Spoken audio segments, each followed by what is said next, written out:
Hey there, in this quick video I'm going to show you how you can possibly fix the issue for your Toyota CHR if you can connect it to Bluetooth. So the first thing that you want to do is go to unpair the car from your device, and you want to also, if it's possible, you want to unpair the device from the car. So you want to go to top right, settings, then you're going to have connections here, you can have Bluetooth under Wi-Fi.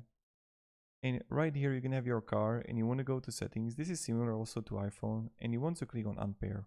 The second thing that maybe the Bluetooth is not working, I'm just like throwing ideas out there, that the question is the car in a park when trying to add a device? It won't let you add a device if the car is in gear. So this is another thing that you can try. And the last thing that I found was that what you want to do, you want to go to settings,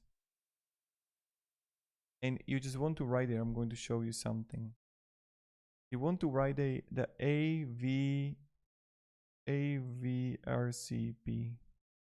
AVRCP, do you see that? And now you want to press it, and you want to scroll, and here you're gonna have Bluetooth version, and here you want to change it to 1.4 or 1.3 and then try to connect it. Maybe it's going to fix the issue for you. So have a great day and goodbye.